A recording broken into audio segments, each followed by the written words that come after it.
Michael Capuano, Saturday at 8 p.m. Eastern on C-SPAN and cspan.org, and listen on the free C-SPAN radio app. Washington Journal continues. Michael Pillsbury is at our table. He is a senior fellow and director of the Hudson Institute's Center for Chinese Strategy and also former special assistant for Asian Affairs in the Office of Secretary of Defense for the George H.W. Bush administration. Thank you, Mr. Pillsbury, for being here. Thank you, Greta. So, President Trump has called you the leading authority on China. What's your background? My background? Well, I was born in California. That's why I'm naturally friendly. And I went to Stanford, the local school, and got a PhD from Columbia University and was sent off on a government fellowship, you might say, to study Chinese for a couple of years. In those days, everybody thought that was insane, that China was poor, backward, angry, and actually it was seen as the cause of the Vietnam War. There's a very famous speech when I was still an undergraduate where our Secretary of State said that we're fighting in Vietnam because 1 billion Chinese someday will be coming south into the rice bowl of Asia. This is not your generation, but this is what we were all taught. So why not study Chinese? That's what I thought. This is the great enemy of our time. And then everything changed, beginning with President Nixon and pushed even further by President H.W. Bush. And now it's like we're shifting back a little bit, more towards seeing China as wary. And all along, knowing Mandarin Chinese and having all this expensive education has been helpful. So I'm no longer thought of as being completely insane. Would you describe China as the great enemy today? No, certainly not. Our cooperation with China still outweighs our competition. President Trump has had a different vision of China. He first wrote about it in a book 18 years ago. People are often very surprised. You can still buy his book. It's called The America We Deserve.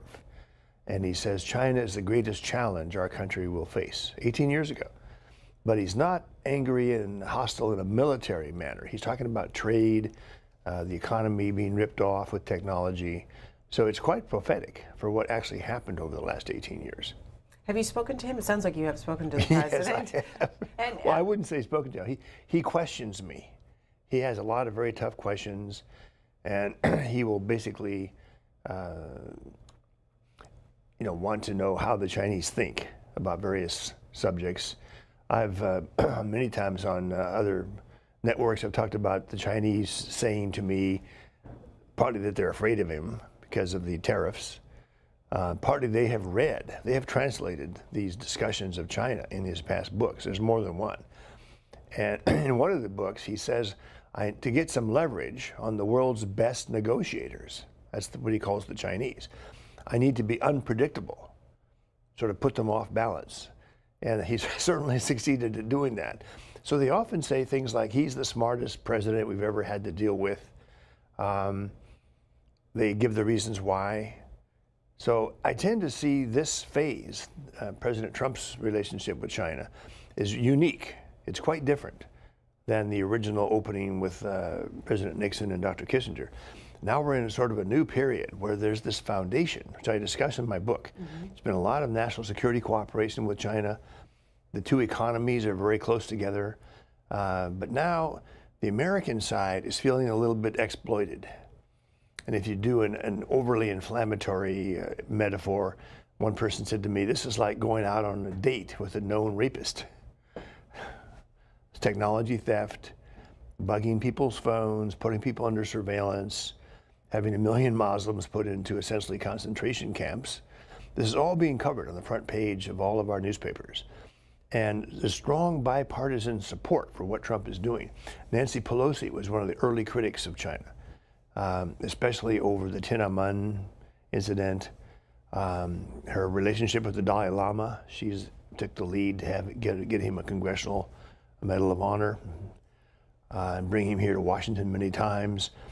Chuck Schumer, Senator Schumer, endorsed the tariffs the same day that President Trump put them on. So in this period of acrimony and rancor between the two parties, the relationship and the policy toward China is a rare example, it seems to me, of bipartisan cooperation. You could even see this yesterday with Senator Warner attacking Huawei, saying that they're an arm of the Chinese government. Senator Marco Rubio said the very same thing.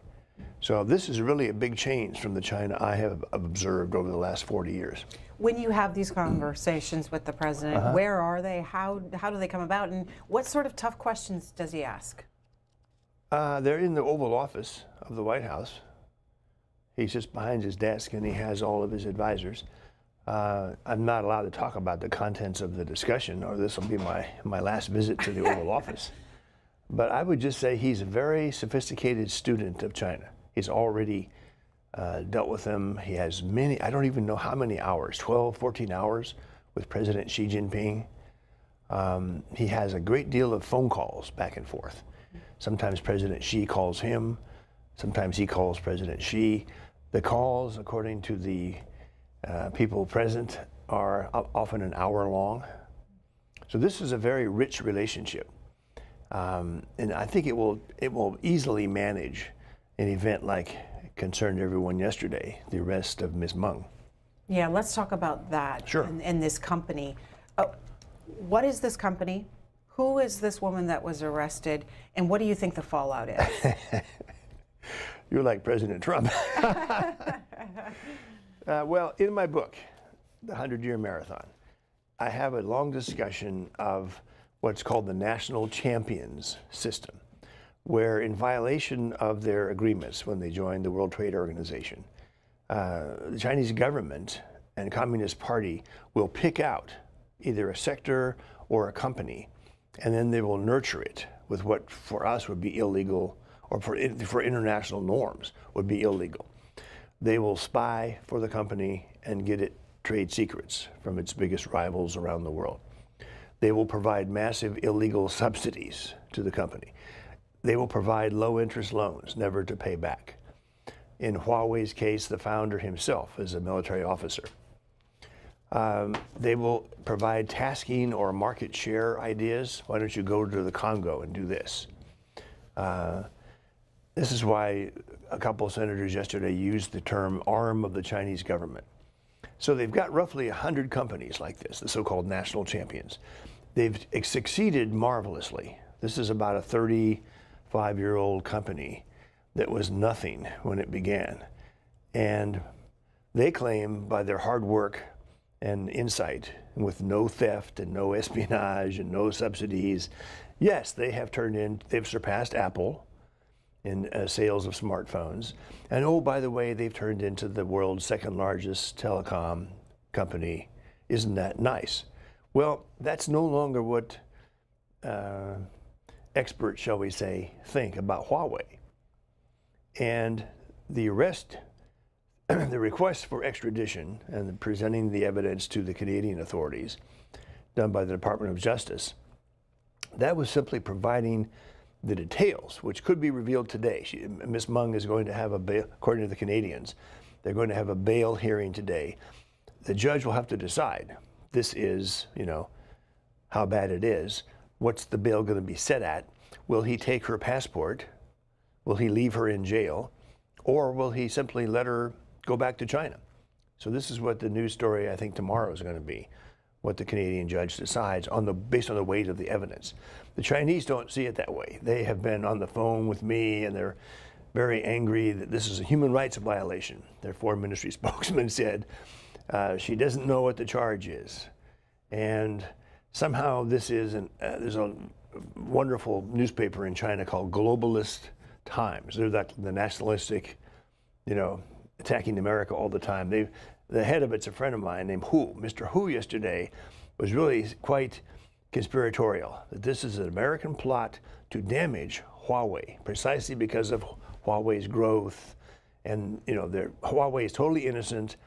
And he used the term liumang. It's like a gangster, hooligan behavior by the United States and Canada. So you can expect pressure on Canada too, that you violated Ms. Meng's human rights, let her go today. So I hope the Canadians will continue to implement the rule of law and their agreements as well. What are they charging her with? No one knows.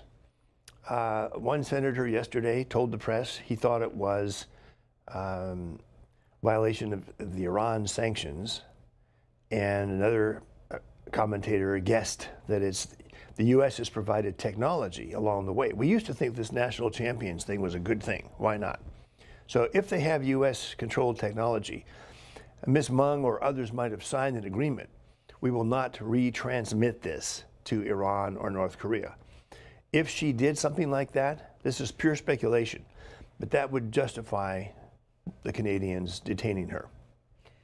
How will all of this impact the deal that the president struck in Argentina at the G20 summit with the Chinese president over sort of a 90-day tariff truce? Mm-hmm. I would say, Greta, it's a test of the relationship between President Xi and President Trump. The White House has made clear President Trump did not know about this in advance. The arrest. The arrest. This opens up a challenge for the Chinese side. They have conspiratorial thinking, so they're going to be going, oh, this can't possibly be. He must have known even as we sat down for dinner, this arrest in Vancouver was taking place. I call that giving red meat to the conspiratorial thinkers in Beijing. President denies it. My hunch is by now the chemistry, the number of hours together, the cooperation on many other areas is going to cause this not to affect the trade talks at all. But President Trump has got a lot of critics, and they tend to jump on any little thing that goes wrong. And I've noticed this cacophony of voices yesterday. Oh my God, you know, he's ruined the trade talks, and how could he arrest Ms. Meng? Why, she's so prominent back in China, and this is terrible. I think that's wrong. I think the trade talks, according to a Chinese statement yesterday, that the president tweeted out at 8 p.m. last night. It's a wonderful statement. He says, I agree with the statement. The Chinese Commerce Ministry is saying we are confident there'll be a good outcome to the talks within 90 days. The two teams are working together already. And there's been some background to explain it took some time for President Xi and his team to get home. They made a stop in Portugal, they stayed on in Argentina, they went to Panama. So there hasn't been immediate results since the dinner last Saturday for a pretty good reason. They're flying to several other stops. So I'm quite confident this is not going to affect the trade talks. But the criticism of President Trump just seems to be whenever there's an opportunity, whammo, everybody has to attack him. The markets don't seem to like this back and forth either. That's right. Well, Jay Powell is obviously another factor. But the huge drop yesterday. But then as the market began to, those involved in buying and selling began to realize it's not as bad as it sounds. And the president did not know. And then this Chinese statement last night, stunning. And President Trump's reelection to some degree is going to hang on his promises. And this is one of his biggest promises. He's going to fix the U.S.-China trade issue. And he's well on his way to doing so. Let's show our viewers the tweet that the president sent out. Statement from China, he quotes it. The teams of both sides are now having smooth communications and good cooperation with each other. We are full of confidence that an agreement can be reached within the next 90 days. I agree, says the president. That's right. But his critics, Greta, as you know, they had two really harsh attacks yesterday. One was, this was sort of from Mr. Moon. This was inexcusable and executives shouldn't travel. There's a fellow named Jeff Lewis at CSIS. He said, well, something like, he's thinking out loud, if I were an American high-tech executive, I certainly wouldn't be traveling to China now because they're going to take a hostage, you know, and try to have hostage negotiations. Well, I suppose there's a 1 in 10,000 chance, but I wouldn't advise American high-tech executives to not visit China. There's still lots of money to be made in China. The Prime Minister of China 2 weeks ago announced we're going to open our market wider than the last 40 years. They've been reducing the zones where they used to say it's called the negative list. You can't invest in the negative list sectors. That's been reduced. So there's more investment possibilities now in China. This is the time to visit China. Now, caution is needed. They still steal. They still break agreements. But, you know, I'm optimistic overall about the U.S.-China relationship, and I think so is President Trump. Let's hear what our viewers have to say. Matthew is first in Los Angeles, a Democrat. Hi, Matthew. Hi, good morning, C-SPAN. As you maybe know, resistance movement said that Trump harmed our economy by starting economic war with China. This war is an obvious mistake, and a lot of members of resistance on Twitter criticize it. What do you think? Do you think resistance members are saying a true point about our relationship with China or not? Mr. Pillsbury? Well, I just finished explaining my optimism. I don't think there's any declaration of economic war against China. We have to all be careful that people want to refight the election. And so if you know a commentator or an expert supported Hillary Clinton or Bernie Sanders, and they make some harsh comment about, oh, President Trump is starting an economic war with China, that's a terrible thing, you have to correct, for this is not one of the Trump campaign supporters. That's what I'm most worried about. The Chinese seem to be able to do this. There's about 3 Chinese experts on American politics I know really well. They visit here often. They are quite sophisticated about who is who, the nature of our debates, the role of the Supreme Court. But a lot of Americans I meet don't have the sophistication of these high-level analysts in Beijing who advise President Xi. He's not just an ignoramus who doesn't know much about what's going on in our politics. They know a great deal about us. Were you a Trump supporter? Are you a Trump supporter, President Trump? I was on the transition team. I supported different candidates in the beginning. On the transition team in New York, in Trump Tower, that's when I first came to realize that he had a long list of campaign promises, and he was quite serious about implementing them. So I can't claim to be a Trump supporter from the beginning, no, but I'm certainly an admirer now, especially when the Chinese express so much admiration for him. Robert, in Colton, California, Republican. Hi, I'm Warner Greta. I'm not going to ask how are you because you're on live TV and you probably answered it about 20 times already. But my question is, what are we doing to influence China to be a moral influence in the world? And has that improved with this president of China? He's going to be in there a long time.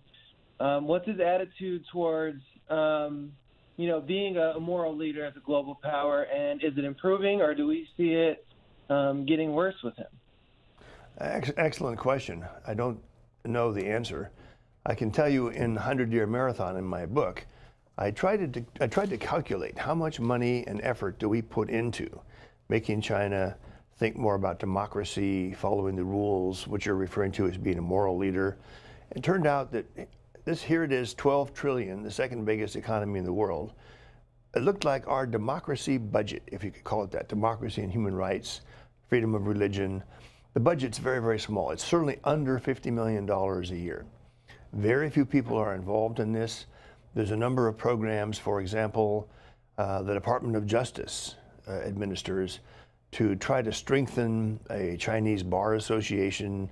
They've got a journal now in China called the Rule of Law Journal, to have conferences, to invite our judges to come over to China and meet Chinese judges. This probably has some impact. It seemed to have an impact in the environmental area, Greta. They didn't have an environmental protection agency at all. This is going back into the 80s. So with American funding, they created an environmental protection agency. They've raised its rank higher and higher until it's a cabinet department.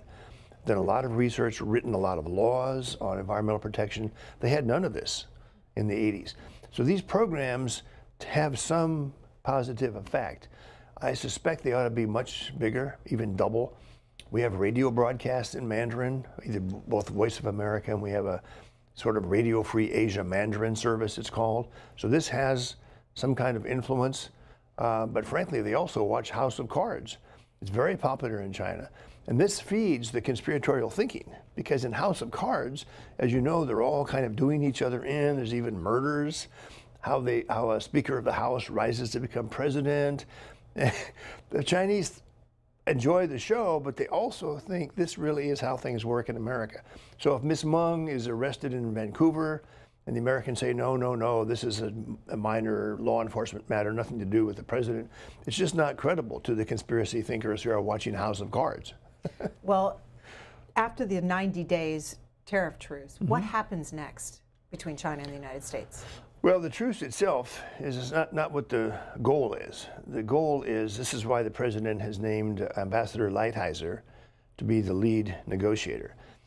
He enjoyed enormous success with the Japanese in the 80s under President Reagan, who I also worked for. And the idea is to convert the verbal discussions, the verbal commitments from the 3-hour dinner from President Xi into a document that would be legally binding. Some want to call it a treaty, some just want to call it an agreement, but it would have verifiable provisions. It would help both sides. The Chinese have some demands on our side, 10 of them as a matter of fact.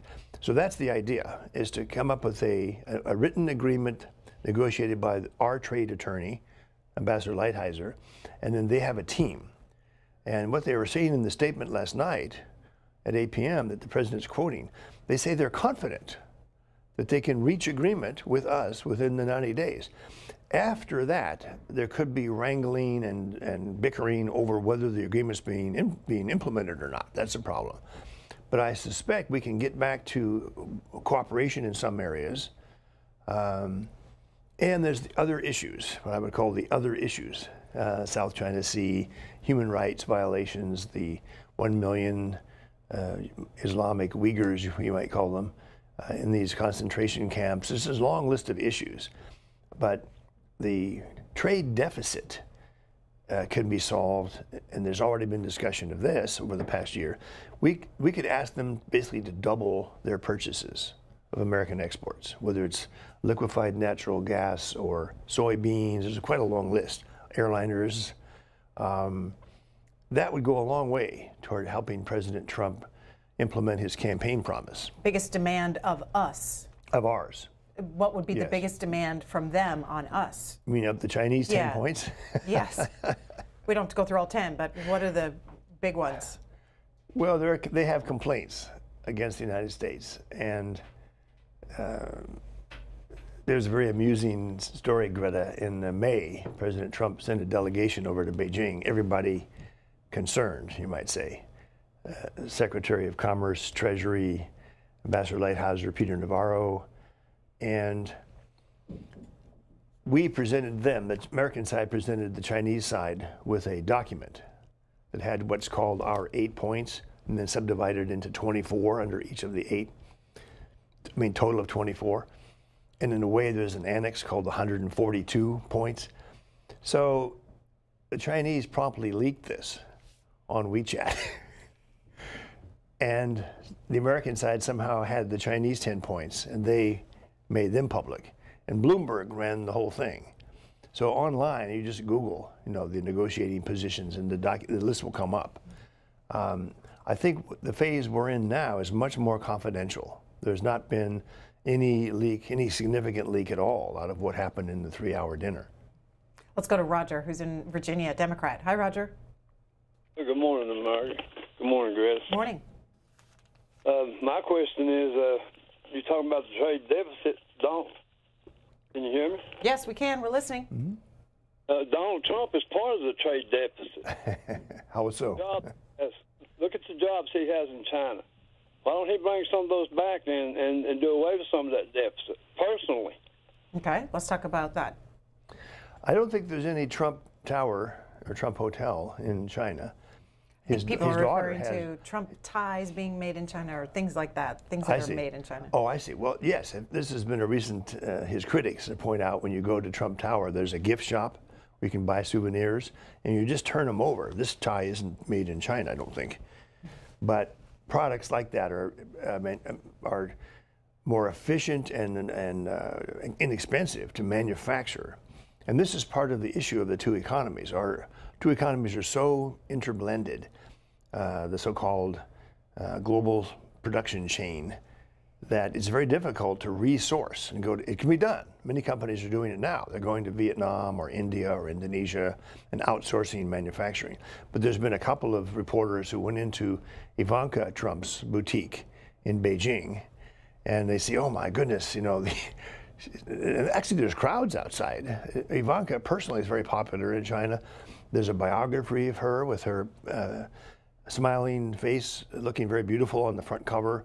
And the whole book is very positive. And the idea has been raised that, well, in American politics, you know, Chelsea Clinton someday will run against Ivanka Trump for president, and who will win? Well, and then they have the discussion in Chinese terms. They sort of think Ivanka is going to defeat Chelsea. But this is the kind of image we have, and the supply chain is part of it. They're very proud that so many American products are really made in China. Let's go to Bob, Grand Rapids, Michigan, Republican. Hi, Bob. Good morning, Greta. Thank you, Mr. Pillsbury. One comment that I do have is that I think America has a sanitized idea of who China is. Mm-hmm. When I was in school in the 50s and 60s, it was called Red China. Yes. and it's still a communist country, and right. I think we tend to forget that and think of the Chinese as just another economic partner, which they are not. They are not our friends. Also, I gotta hold up this book I'm concerned about the Confucius Institute yes. that are attached to our various universities around the country. Those things, I think, are very dangerous. And thanks for your help to Mr. Trump. Yeah, we were just showing the book while you were talking, but go ahead. Thank you. Well, you're right. I mean, we're much more wary about China now than over the last 40 years.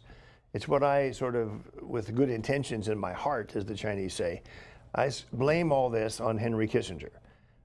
He has not changed his mind. If you see Henry Kissinger, who I was an advisor to, I tell the story in 100-Year Marathon, the book, he never backed off the country's enthusiasm for China that began in 1971. So that's what the Chinese are very worried about. They know some of their oldest friends have doubts, but they haven't yet publicly expressed any concerns. On the other hand, you can go too far. There's a number of what I call super hawks, far more hawkish than I am. And the super hawks ignore the cooperation, they ignore the benefits, they ignore the possibility of negotiating with the Chinese to get them to reduce their worst abuses. So it's good of you to bring up these concerns. I hope you buy the 100-Year Marathon. You'll find quite a bit more in there to, raise your concerns about China. But the optimism about changing China is still with a lot of people, including me. I think that's one of President Trump's goals. He wants China to be more cooperative in the negative things, to stop the theft and abuse, and there's just a long list. And the Chinese are very aware of this list, but they're always checking. How much pressure do you have? How much of the U.S. Congress supports you? What about Dr. Kissinger? Can he come and see you, and explain why you shouldn't do this? So we have a kind of, I hate to say brawl, but we have a policy debate about here in Washington about what to do about China. We'll go to Spanish Fort, Alabama. Bobby is watching, an independent, and you are on the air. Good morning. Watching with great interest. I'm going to get the book from the library, request that they purchase it. Yes, sir. With a lot of deference and respect to you and your years, the Japanese living over there in the late 80s and 90s were the first people group who clued me in to the extraordinary, canny and veiled, deceptive nature of China. Of course, there's a deep antipathy between the two nations, but they clued me in, and I've remained resolute ever since. This business of hawks, one could be forgiven for suggesting that at times you sound a bit like Neville Chamberlain with his idealism and naivete. We look at the genocidal efforts. I'm laughing too, Mr. Pillsbury. It's okay. No, I'd never heard that before. I know I have many critics, but I'd never heard that particular criticism. There's always a first. We can look at Tibet, the genocide in the 50s. We can look at Taiwan, which I want to focus on Taiwan and Trump. Sure. He cynically used Taiwan as a mere bargaining chip to taunt the Chinese with no real. He's now thrown in the towel. They've thrown them under the bus. Taiwan is now declared to be, Trump's administration is going along with this nonsensical, evil, and immoral one China policy. Mm-hmm. Taiwan represents something both spiritual, financial, and strategic. And we've thrown them under the bus once again. I reject this. We could talk for hours, but it's deeper. Sure. I'd like you to respond to Taiwan. Okay, Bobby. Well, it's a delight for me to find somebody who out-hawks me. You know, I get a lot of criticism for being a hawk here in Washington from what I fondly call the panda huggers. So you are more of a hawk than I am. I don't think you're exactly right on throwing Taiwan under the bus. President Trump has done a number of things that the Taiwan government has expressed a lot of appreciation for.